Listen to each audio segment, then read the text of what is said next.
Ada yang sudah tahu tentang pencegahan COVID? Oke, siapa yang udah tahu? Eko.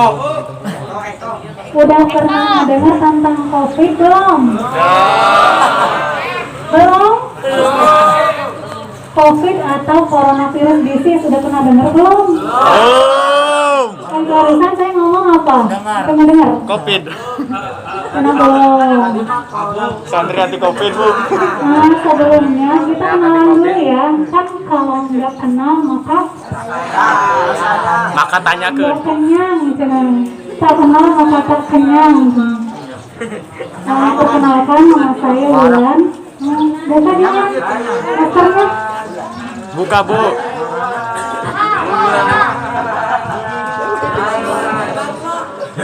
Kenalan dulu ya. Asik. Bapak dibuka ya. Nama saya Wulan. Saya petugas kesehatan di Puskesmas Wanusana. Hai.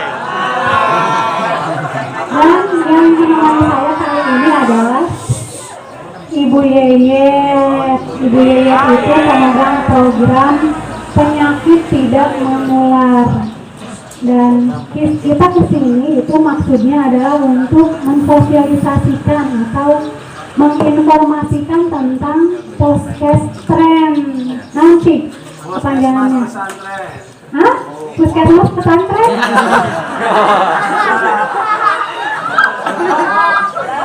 Tapi itu udah bagus ya, berani menjawab walaupun belum tepat. Puskestren itu, dengerin. Puskestren itu pos kesehatan pesantren. Neng, tunggu. Lapar. Puskestren itu pos kesehatan pesantren. Nah, Puskestren ini adalah wujud dari UKBM, upaya kesehatan bersumber daya masyarakat. Maksudnya Puskestren ini dilaksanakan oleh, dari, dan untuk warga pesantren. Nah, fungsi kita dari Puskesmas ini adalah sebagai fasilitator. Jadi yang melaksanakan kegiatan Puskestren ini sebenarnya adalah warga pesantren sendiri. Dengan bimbingan kita. Kan tidak mungkin kita dari Puskesmas tiap hari 24 jam bolak-balik ke sini kan? Jadi yang dibutuhkan adalah kesadaran. Adik-adik semua yang di sini, kesadaran untuk berperilaku hidup bersih dan sehat atau PHBS. Ada yang tahu PHBS itu indikatornya apa aja? Perilaku hidup bersih dan sehat itu seperti apa? Contohnya Pola makan, Bu. mandi 3 kali sehari. Kayak ngucap bapak. Awu cai, Bu. Hah? Pak Ustad kayak cai sahurnya. Haroream ya. Ada. Selain mandi 3 kali sehari, apa perilaku sehat yang lainnya? Cik. Betul, cuci tangan pakai sabun di air yang mengalir. Jangan kokobok dengkul.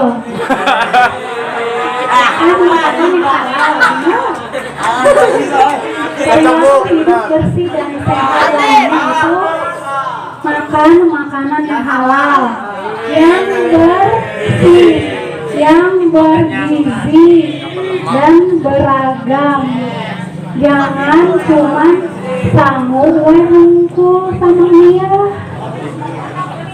walaupun enak, atau mie sama sangu. Karbohidrat plus karbohidrat itu kurang beragam, jadi kurang seimbang gizinya ya. Perilaku hidup bersih dan sehat di pondok pesantren yang lainnya, mandi udah 3 kali sehari, cuci tangan pakai sabun udah, makan yang beragam, yang halal dan bergizi seimbang udah. Bahkan kalau mandi sikat gigi. Ini kalau mandi nggak sikat gigi, atau bisa? mandi di sini, kayak sikat gigi di sini gitu. Udah include, udah termasuk sikat gigi di dalam mandi itu, Neng. Terus apalagi perilaku hidup bersih dan sehat. Ingetin weh, udah sebenarnya mah kita sudah tahu ya, cuman kita saling mengingatkan aja. Tidur. Istirahat. Istirahat cukup. Satu hari teh kurang lebih 6 sampai 8 jam. Terus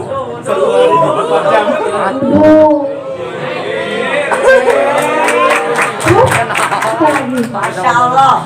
Yang di sini coba sebutin lagi nih, selain TTPS atau cuci tangan pakai sabun tadi. Pagi. Hah? Maskeran. Olahraga betul yang teratur. Olahraga 5 jari. Puasa. Waduh. Ada budak sehat ala Rasulullah.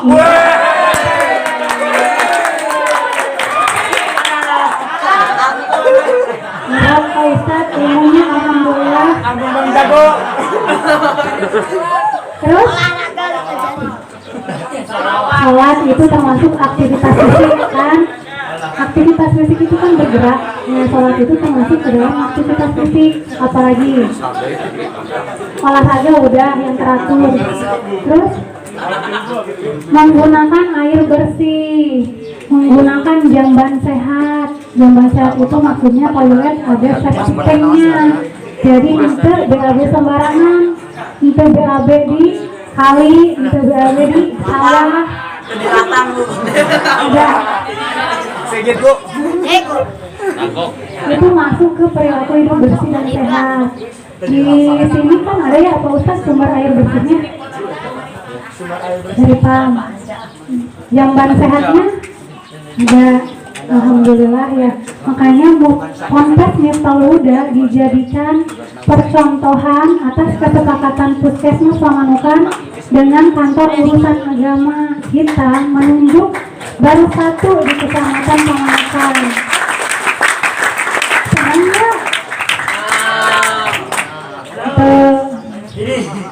kalau udah dijadiin percontohan berarti kita dipercaya. Jadi kita harus bisa menjaga kepercayaan yang sudah dikasih, ya. Harus jadi contoh, harus jadi teladan untuk pondok pesantren yang lainnya. Siap? Siap. Kok nggak semangat? Siap? Siap jadi percontohan pondok pesantren lain yang di sini? Insya Allah. Insya Allah. Tapi benar insya Allahnya. Masya Allah. Jangan sampai kita ngasih contoh yang nggak benar ke santri-santri di luar sana, ya. Jangan sampai nanti kita malah tercoreng. KUA dan Puskesmas sudah menunjuk Miftahul Huda sebagai percontohan. Kita jaga kepercayaan dari Puskesmas dan KUA, ya. Jangan sampai ada gara-gara satu santri yang melanggar aturan Puskesren ya dirusak semuanya, ya. Sebenarnya perilaku hidup bersih dan sehat itu bukan hanya bermanfaat untuk kesehatan jasmani saja ya Umi, Pak Ustadz. Perilaku hidup bersih dan sehat itu juga bermanfaat untuk kesehatan jiwa atau rohani. Kalau kita nggak sehat, gimana kita mau beribadah dengan khusyuk, ya Pak Ustadz? Gitu. Jadi tolong ditanamkan di dalam diri adik-adik masing-masing. Saya tidak akan melakukan perilaku hidup yang tidak sehat, ya. Terus saya mau bahas tentang masker ini di sini. COVID-19 atau coronavirus disease, kita bahas sedikit ya, selesai. Katanya itu menular lewat mata, hidung, dan mulut.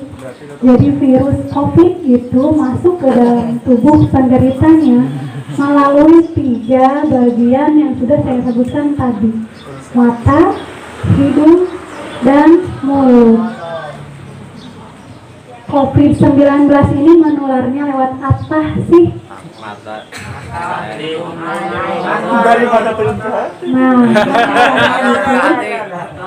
katanya juga lewat droplet atau tetesan kecil yang keluar dari tubuh penderita pada saat batuk atau bersin. Nah, kalau kita lagi bersin kan suka nggak bisa ditahan ya, kecepatannya kencang banget sampai 2 meter. Jadi dropletnya atau tetesan kecil yang keluar saat kita bersin bisa nyampe ke orang yang ada di sekitar kita yang jaraknya kurang dari 2 meter. Nyata. Terus satu lagi, si COVID ini punya kelemahan. Kan setiap makhluk Allah punya kelemahan, Pak. Termasuk coronavirus ini. Kelemahannya apa? Panas matahari. Ya, tidak tahan panas. Ada lagi satu lagi yang lebih sederhana. Kulit tubuh COVID terbuat dari lemak, katanya menurut penelitian. Makanya kita disarankan untuk sering-sering cuci tangan pakai sabun. Contohnya kalau kita lagi nyuci piring, nyambung banyak lemak yang di piring, kalau ketemu sabun hilang kan? Terbawa air. Begitu juga si COVID. Makanya kita disarankan Mencuci tangan. melaksanakan pencegahan coronavirus disease ini dengan cara 3M. M yang pertama, mencuci tangan pakai sabun di air yang mengalir. M yang kedua, mandi. Pakai masker. Memakai masker. Masker ini fungsinya untuk melindungi kita dari tertularnya penyakit orang lain dan melindungi orang lain dari tertularnya penyakit yang ada di kita. Jadi maskerku melindungimu, maskermu melindungiku. Itu slogannya. M yang ketiga setelah cuci tangan, ini udah pintar.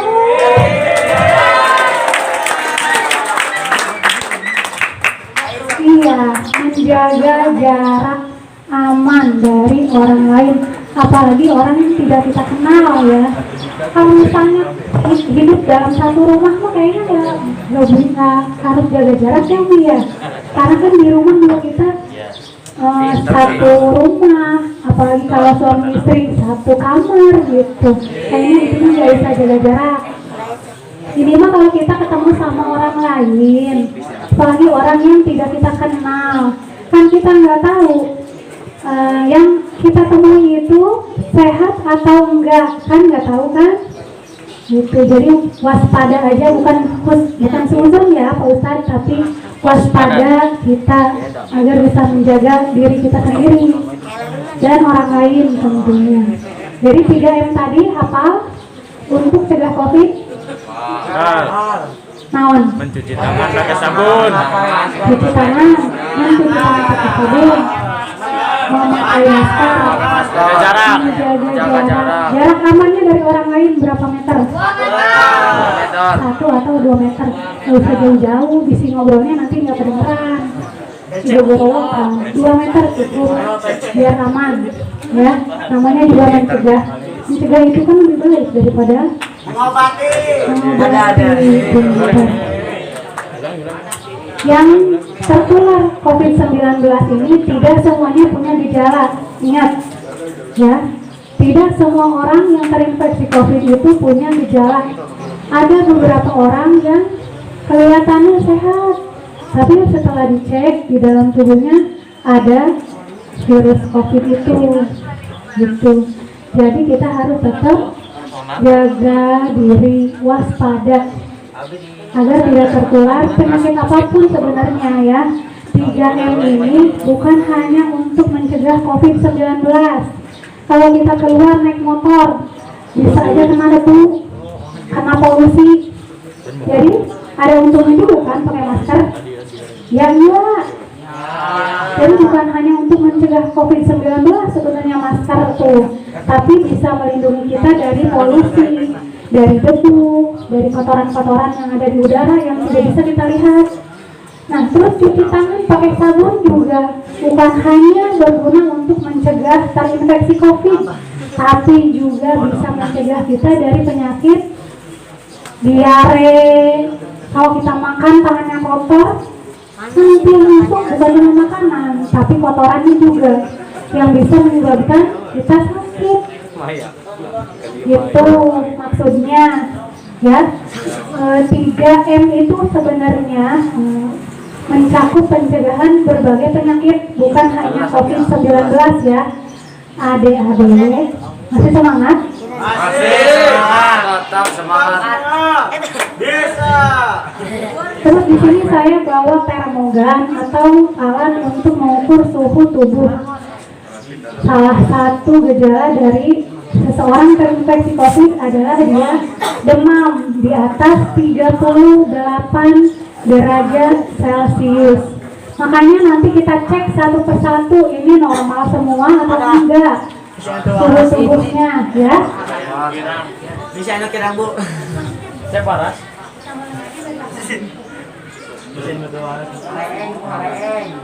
Terus di situ juga ada kegiatan mengukur berat badan. Maksudnya bukan apa-apa. Kalau kita tahu berat badan adik-adik semua, kita bisa menentukan status gizi tiap warga pondok di sini. Kurang gizi kah? Normal kah? Atau kelebihan gizi? Jadi kita dari situ bisa tahu dari usia, dari tinggi badan, dari berat badan bisa terdeteksi status gizi masing-masing. Panjang rambut. Panjang rambut. Mana panjang rambutnya di sini? Ada. Ada kok, pendek kok. Lukman Bu ya. Apalagi yang mau dibahas ya, PHBS udah, COVID-19 udah. Sekarang kita mulai action aja kali ya. Mulai action, mengukur segala sesuatu yang harus diketahui hasilnya.